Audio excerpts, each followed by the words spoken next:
Pet Podcast. I'm David Butler, your host. This is the podcast that brings university research from the campus into the community. We have as our guest, Dr. Song Cui. He's a professor in the School of Agriculture at Middle Tennessee State University. Welcome, Song, to the program. Thank you, David. Thank you for having me. Tell us a little bit about yourself and a little bit about your background, where you're from, Okay. how you came to be here at MTSU. I was born and raised in China. Spent a majority of my time with my grandparents on a farm. And when I was very young, there are two things that really intrigues me the most. Number one is exploring the nature. So I love just digging out plants and and looking at the seeds. Number two is very opposite from that side. I'm a gamer, so I play a lot of video games, and I've been very good at doing it. Actually, when I go to college, I'm leading a team that we went to different competitions. So it's kind of having these two things going on. And then I majored in agriculture in the Lanzhou University. I graduated. I think it's around 2005 or 2006. So having a very unique opportunity. I have my advisor was later in Texas Tech University. She's very well known internationally for her expertise in agriculture. So she came over to China and gave a talk about sustainable ag, like forage and cattle. So I was very intrigued about it. So I just stopped by and talked to her. It's like, hey, do you have any graduate program ready? I want to go to the grad school. I want to come to the United States. Later on, I finished all my GREs and applied through grad school. I came to the United States, did my PhD in agronomy, so which is kind of a one branching area of agriculture. And of course, I finished my PhD and applied several jobs. And MTSU happened to be I think I'm pretty right on that. So MTSU is the first university offered me an on-campus interview. So I was super excited about it. I came here and I was telling all my family I was so excited because at that time, interesting enough, was Dr. McPhee was in Lanzhou, which is my hometown. So I told my parents this might mean good luck. Yeah. So I came here, I interviewed, I just fall in love with the campus. I fall in love with Middle Tennessee, the great natural metro area. And I just enjoy the department, and I love my experience interacting with the students. So once the job offer showed up, and I told my family, you know what, I'm going to sign an offer. I want to come over here. So of course, and here I am. I've been here. This is I think my 12th or 13th year here at the School of Agriculture. So I'm just having a great time. Excellent. Yeah. So you had two pathways. One pathway was gaming. One pathway was seeds and agriculture. That's true. What tilted you towards the agriculture, and why are you not sitting in front of a console right now, making money and showing up on X Games? Yeah, that's a great question. So I do very well in the in gaming, and of course even when I go to college, I took a lot of classes related to computer programming. Related with artificial intelligence. I do very well academically. Even when I was in grad school, I'm still taking classes, because I was telling my advisors, like, you know what, I think I don't want to spend all the tuition money and on the research hours, because I do a lot of research in the summer. It's like, can I take some of the classes and just learn about it? The more I do it, and the more I'm excited about it, but meanwhile, I don't foresee myself being the person kind of sitting behind a computer and working with codes all day long. I'm pretty good at doing it, but I thought, since I still have the passion for the Mother Nature, can I do something just kind of, combining two things together? And then I started exploring. That was when I was back in grad school. I started exploring some of the classes called precision agriculture. So that really gonna give me a niche that I'll be in high demand, in my opinion. So, and of course that leads me into the research arena, which is really I'm super excited about it, because you have all the flexibility and all the possibility that you can just explore on your own. So then of course that make me hopefully I'm not too bad of a researcher, so I just enjoy doing that kind of work. I have a tree in my front yard, and it started getting these little bitty holes in it. It looks like someone shot BB holes in it. And I didn't know what it was. So what I was able to do was open an AI app on my phone, took a photo of it, took multiple photos, uploaded it, and it said, hey, here it is. It's a fungus. And here's the fungus, and here's the application, and here's what needs to be done over what period of time. Would not have known there was a problem. Would not have known it was a fungus. I would have guessed it was some bug eating it or something. Yes. Would not have known anything. And this, in the last couple of years, the AI apps that are out there seem to have changed my ability to analyze my own yard in a technical way that before this I would have had to count on someone else to identify, or something may have died. Tell me how that's changed your world. When you're doing something like larger scale, when you corn, soybean, working with the winter wheat, a lot of times we have the farmers have the issue is called the field scouting, right? So when they do field scouting, it's very important for them to identify the problems at early stage. So they want to be able to distinguish between, like you mentioned, is that a fungi issue, is that an insect damage, or that's something? Because if you miss that critical time window, you lose all the money. Things are gonna be spreading out really quickly. Everything will be getting out of control. And a good example here in Middle Tennessee, we have like armyworms damage on a lot of Bermuda grass, because the Bermuda grass is like a lot of farmers relying on it during a hot day of the year to feed our cattle. And that's where hay comes from, right? That's where the hay comes from, yes. Okay. And then that's actually a very large business by itself. Like if you go to California, they actually export a lot of the hays in big square bales overseas, and it's a critical part of the business of agribusiness in our nation. So speaking of that, using the apps or using the technology like satellite imagery data and drone imagery data, high definition, a lot of times you have to rely on that. You need to pinpoint to a certain area. This might be a fungi issue, and this might be an insect outbreak. And then combining that with traditional field scouting. So this time, you remember, you're not going to scout a whole thousands of feet, acres of field. Scouting, you mean like walking through it manually? Yes. Okay. Correct. Walking through it manually, or you drive your truck getting close to the spot, maybe a UTV, ATV. You get out and you look at the plants closely to kind of pin down what kind of problem it is. So that's really going to enhance your efficiency, and you do that at a very critical stage. You're not going to miss that time window. And those are really important, because a lot of times when you have big outbreaks of issues and you just ignore it, or you're not aware of that, to be honest, at an early stage. By the time when you come back and everything's gone, it's too late. So having those digital tools on hand are really enabling farmer to making a critical decision and taking the right action at the right time, which is nothing we have never seen that before. Because the crop failure and the crop loss is a big deal. Again, agriculture is a hard business. It's a lot of uncertainties, a lot of unknowns. With those tools in hand, that really can help minimize the loss. I mean, you're not going to get rid of the loss, but at least you have some way to better controlling it in the long run. Yeah, I like the idea of the uncertainty to less uncertainty. That's right. But it's not fully controlled in a closed environment with no uncertainty. Correct. Yeah, and then also things we talk about is like I just want to tag on two more things related to my research.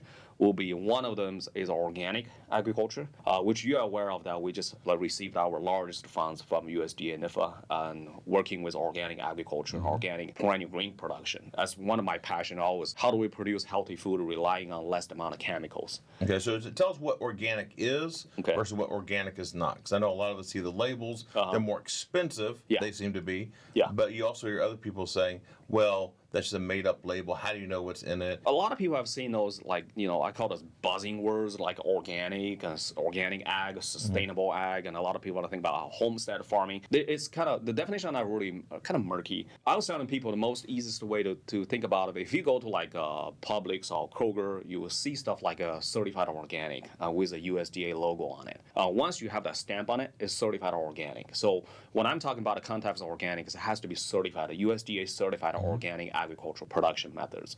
So which meaning that you are relying almost zero on chemical inputs. If you want to use a mill, like say you want to do some kind of an insect control, but every input that you use has to be certified organic as well. I like to joke about it, like a lot of organic flower farmers, they grow like the mom flowers, because mom's very popular here in the United States. The way to control their aphids, because aphids is so common, right?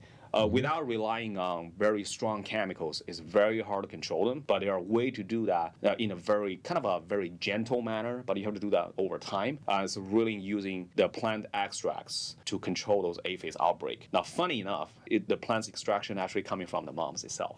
Interesting. So the moms have a natural defense. Yeah. You're extracting it, concentrating it, and it's keeping the aphids down. Yes. So a lot of people think about organic agriculture. We're not allowed to use any inputs, at all. I said that was not true.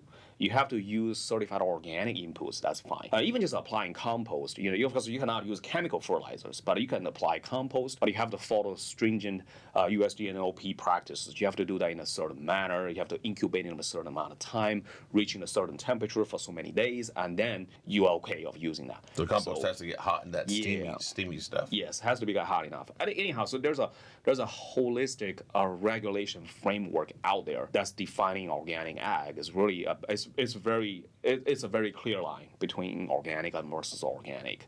But generally speaking, yeah, they are, because you are knocking off all of the chemicals, and things are going to be getting much harder. I'm talking about weeds control. I'm talking about insect control. I'm talking about boosting the nutrition for plants. So everything going to become very sophisticated and very labor intensive, so to speak.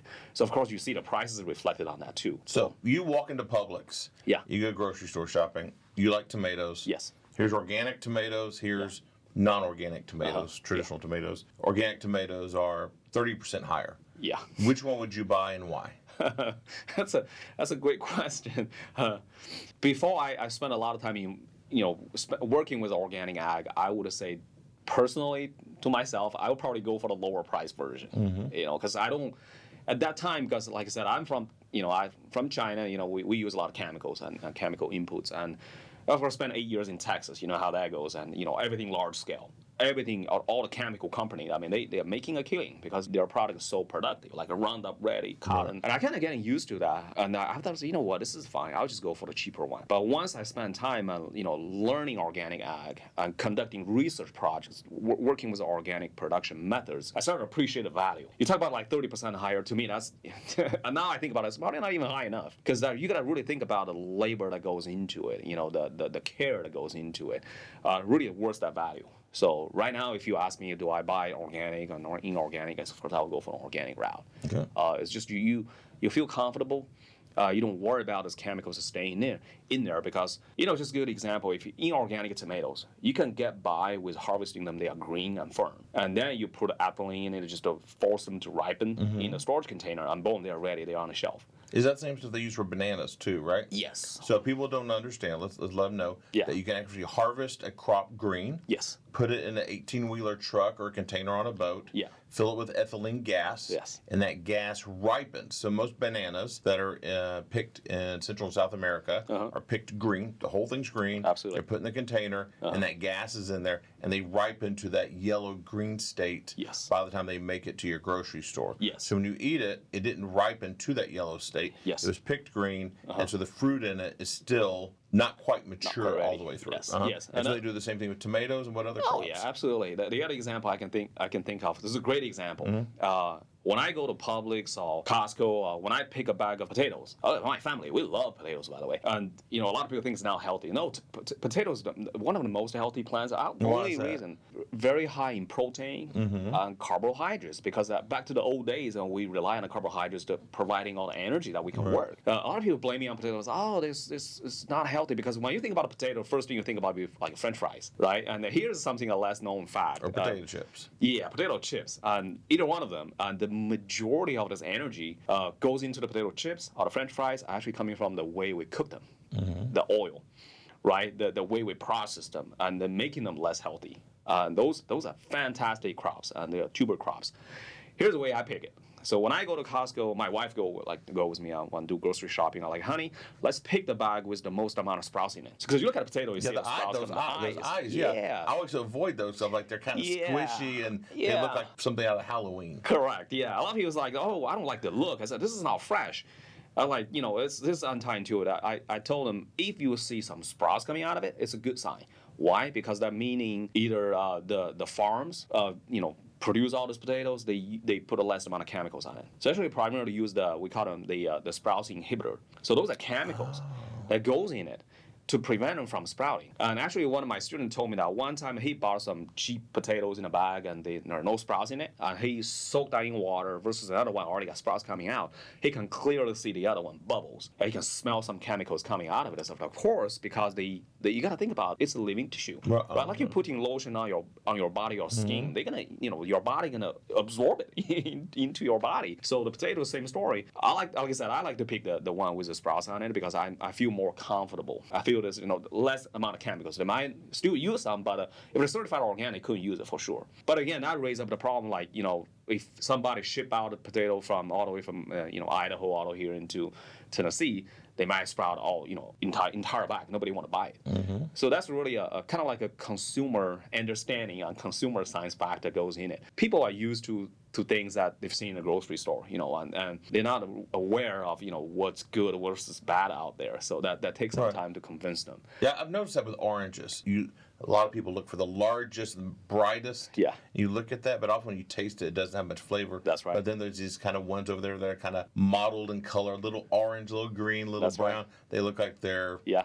not quite pretty enough for show. Yes. But you eat them and they're juiciest, the most flavorful. That's right. Almost like you taste the vitamin C out of that. Yeah. Oh, yeah. Absolutely. Absolutely. Like when we were on a small farm project, we're selling produce to the local community. We got people come over to our booths like, we love your tomatoes so much. I asked them why. What attract you the most to our booths versus there's another farm over there, there's another farm booth over there. I mean, it's like, well, because your tomato looks ugly. I mean, that's just the one statement. That looks like a homegrown tomato versus someone you harvest from commercial farmer that are green when you ripe them on a road. Of course that. But if they are vine ripe, they always have cracks on it. They are always going to be a little bit kind of wrinkles on it. We call them cat facing. That's just the normal thing the tomato will do versus something look like perfect, like smooth skin. Yeah. So yeah. All right. So you've conducted a lot of research over the year. Tell me right now your current passion project you're working on. Okay, so right now that kind of leads me to naturally my third area that I'm most passionate about. It will be perennial green crops. Okay, so I don't know what perennial means. I have no idea what a green crop is. So the green Remember, crop. I'm a city boy. I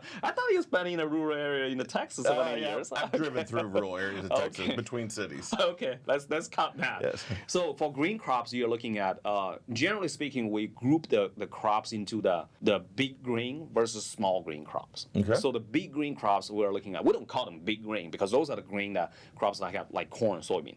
Okay. Those are essentially they produce seeds and their seeds are pretty big. Okay. Right? So those are you're representing So like big grain is big kernels. correct, big kernels and big seeds. Big seeds. Okay.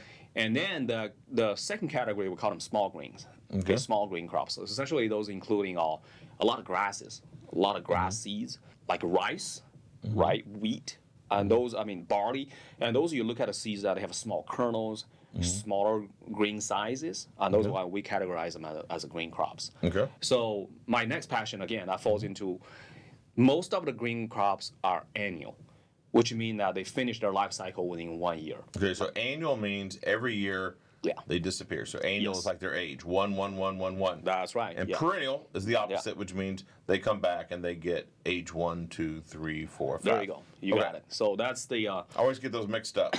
I gotta find a way to realize that. Sure. Yeah. So annual crops, like I said, you have to plant them every year. And again, from a farmer standpoint, you have to spend time, right? You have to spend effort. And to prepare the planting process, tilling the field. Yeah, tilling the field and fertilization and terminating them. You got to think about what do you do between those first year and second year. You're gonna have to cover the ground up, and you plant some cover crops on it. So there's a lot of time and energy and fossil fuel consumption and effort goes in it. I started working with the institution called the Land Institute. So they are the leading internationally well-known plant breeding institution here in the United States. Located in Salina, Kansas. I've been learning their works for many years. They have leading scientists been publishing in Nature and Science, on big articles and big research works. I was just turned on by the work they do because I'm I spend time working with crops. I know how much effort that goes in it. Again, just tillage. Not only I forget about mentioning that. Just every time you till to disturb the soil, you are releasing a lot of carbon back into the atmosphere. It's a very bad thing. Carbon dioxide? Yeah, carbon dioxide. Okay. Because every time you till, you are really chopping down those plant materials, and then giving them more surface area for microbes to attack them, and they're gonna release more CO2 into the atmosphere. Okay. They couldn't go into the ground. Just about last year, we started working with the Land Institute on 3 main type of perennial green crops, and they are working with tons of other ones. And they have perennial rice, perennial sorghum. So we work with perennial sorghum, Kernza. So that's the commercial name for almost like a perennial winter wheat. That's the best analogy I can give it to people. And also perennial sunflower. We call them silflower. And of course, that's the one we gain the most amount of attention. Sure. Because I got phone calls in my office. Like they call me, I'm in the field. I everything transcribed to emails. Oh, Dr. Choi, we're learning you are working with perennial sunflowers. Can we have some? I was like, I want to see what that looks like. So that really draws a lot of attention to people because imagine you have a beautiful looking flower plants. You can do cut flower out of it, and they will last for many, many years. But again, this is a lot of uncertainties. I couldn't answer all the questions, but I said I'm working on it. That really bring up the beauty of research. You're answering the unknowns, and also you can extract the oil from the seeds. And for sunflower oil? Yeah, from sunflower oil, and also the canopy of the leaves and stems are that really perfect feeding sources. Like you can use for feeding cattle or rabbits or whatever you can think of. And nutritional value is so high. But again, there's a lot of uncertainty. How do you grow them? How do you manage them? How long they can last, right? Would it be the best stage to harvest them? Are there any medicinal properties associated with it? There's just a lot of unknowns out there. So right now, if you plant sunflowers, they're annual, so that means they'll grow, they'll do their big one or multiple heads. Yeah. They then get tired, and they do that. They fall over. Yes. People take their seeds, whatever they do, and then it dies. Yes. And then they're ripped out of the ground because the roots are dead. Yes. Now all of a sudden the roots are still there. Yeah. You're doing all these things with it, but instead of ripping it out of the ground, 12 months later, 6 months later, whatever it is, it'll just start regrowing itself again. Oh yeah, absolutely. And this is the value that university research is bringing, that knowledge and information, maybe substituting technology for knowledge to make a better crop, better for lives of people, and answering the questions that may not be known now. So maybe it's a little bit harder now, but in the future, when all those questions are answered, people can produce crops for less money and get more yield and hopefully make some more money off them. Absolutely. Yeah, as an educator, a lot of times when we all teach classes, and sometimes we feel like, once you're done with a class, and, of course, when teaching students, sometimes a lot of them learn pretty good. A lot of them just kind of flow through the class, and you're really hard for you to tell what's the value of the class immediately after they take the class. So I was telling people, how do you evaluate teaching effectiveness after 5 years? After 5 years, somebody come back and talk to you and say, hey, this is one of the most fantastic classes I've taken. Great. That's a big compliment on us. Actually, for when I introduced those perennial systems, we incorporated those into our teaching, by the way, because the students are fascinated about it. Because this is something they've never seen that. It's like, wow. Students love to hear about applied real-world work. Absolutely. Particularly something new, not something obsolete. Everyone talk about soil health, fertility, drainage, and those everyone has been talking about for many, many years. All of a sudden, I was introducing something completely new. And students are super excited about it. I'll give you one example. I bump into one of my students in a restaurant. She just come over and towards me. It's like, hey, Dr. Choi, I took your class. I'm learning about how are those perennial sunflowers growing, those perennial grain crops, how are they holding up? And she's actually working for TDA, Tennessee Department of Agriculture, working in analytical labs, and she interacts with a lot to the public. And that really made me feel just so fulfilled, feel like, something we incorporate the knowledge that getting students excited, and you start seeing those feedback, mechanisms sort of much quicker rather than 5 years. I'm talking just after one semester. And they graduate, they turning so excited about it. It's just a very fulfilling process. And because that my biggest passion always going to be research. That really allows me to do things, no information is available now out there, exploring things, and of course with all the support from RISP and MTSU. So I think, without that support, I couldn't do it. So I really value the opportunity of working with you guys, of course, and all the support that we have. It's just been fantastic. So great. Well, thank you for coming in today. I appreciate it. I would like to thank today's guest, Dr. Song Cui, for joining us here on the Research Minute podcast. Stay tuned for other podcasts coming up with other exciting researchers. Have a great day. Bye-bye.